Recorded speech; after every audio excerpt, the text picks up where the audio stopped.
ছাদে বানাবো হচ্ছে গন্ধরাজ রুই। এটা রুই না কাতলা কি এনেছো? বড় রুই, কাতলার সমান। তুমি আবার কাস্টমারকে ঠকিয়ে বড় রুই এনে কাতলা দিয়ে দাও না তো? একদমই না। আমাদের কিন্তু এরকমটা হয় না। এটা অনেক জায়গাতেই হয় আমি জানি, কিন্তু আমাদের হোম ডেলিভারিতে কিন্তু এটা হয় না। আমাদের কাতলা মানে কাতলা, রুই মানে রুই। ওর জন্য রুই থালি কাতলা থালি আলাদা করা আমাদের। দামও আলাদা। গন্ধরাজ আর কি হবে? গন্ধরাজ রুই। এইটা হচ্ছে এই রেসিপিটা আমি জেনে নিলাম। নিচেও অ্যাজ ইউজুয়াল অন্য দিনের মতো রান্না হচ্ছে, তবে আজকের দিনটা একটু ভালো যে ওই ঠান্ডা পড়া রোদ্দুরটা নেই, একটু আগে বৃষ্টি হয়ে গেছে, তো জন্য মেঝেটাও ঠান্ডা, দাঁড়াতে বেশ একটা আরাম লাগছে। আর আমরা কথা বলতে পারছি কারণ মাইকটা বন্ধ হলো, নালে এত জোরে মাইক চলছিল। গন্ধরাজ রুইয়ের এখনই গন্ধ বেরিয়ে গেছে, যেহেতু লেবুটা একদম গ্রেট করে করে দেওয়া হচ্ছে। গন্ধরাজ রুইটা ইদানিং দেখছি খুব ট্রেন্ডিং একটা আর কি বেরিয়েছে। এবার আমরা ভাবলাম যে আমরাও একটু ট্রাই করি। আমরা প্রথমে খেয়ে দেখি জিনিসটা কেমন হয়, যদি ভালো হয় তাহলে কেননা আমাদের হোম ডেলিভারিতে ওটা ইনক্লুড করা যাবে। জামাই ষষ্ঠীতে যদি চাও যে দই কাতলা না নিয়ে গন্ধরাজ রুই নেবে বা গন্ধরাজ কাতলা নেবে, সেটাও নিতে পারো।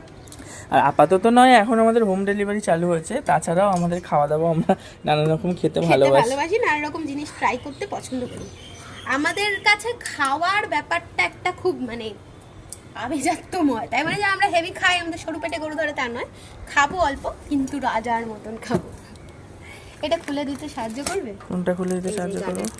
আমাদের গরিব রান্নাঘরে এরকম ভাবে মশলা রাখা থাকে। হ্যাঁ হ্যাঁ, আমাদের নিচে যখন রান্না হয় মাছে নুন হলুদ মাখানো থাকে।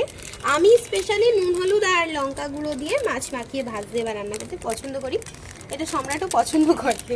আসলে আমরা যেমন হাড়ি তেমনি সরা, ওই জন্য আমাদের ম্যাচিং হয়ে যাচ্ছে। তোমার কি ভালো লাগে না?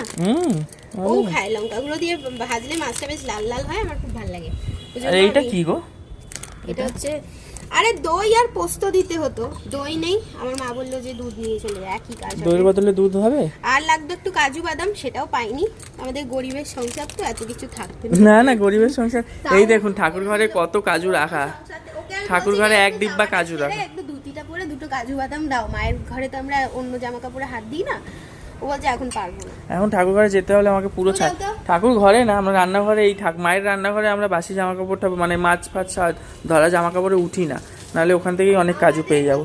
মায়ের মন্দিরের ওই জায়গা প্রাঙ্গণটুকু, আবার এইখানে এই যে এই জায়গাটা রান্নাঘর, এই সিঁড়িটা যেখানে, ওই জন্য এটা উঁচু করা। এইখান থেকে মায়ের, এখান থেকে ওই পোরশনটা মায়ের, এই সরু গলি থেকে ঢুকে এতটা স্পেস পুরো আমাদের। আবার মায়ের আলমারি ফ্রিজ ধরি না, এই জায়গাটা আমরা ইচ্ছা করে এই জায়গাটা উঁচু করেছি যে এই জায়গাটা ছোঁয়াছাই হবে। ছিল এই জায়গাটা, এরকম ভাবেই তো ইউজ করতাম ছাদ যখন ছিল, ওই জন্য এখনো ওভাবেই রেখেছি। শুধু এখন আর ছাদ নেই, ঘেরা হয়ে গেছে। কিন্তু তুমি তাড়াতাড়ি শুরু করো, কখন আবার বৃষ্টি চলে আসবে কখন।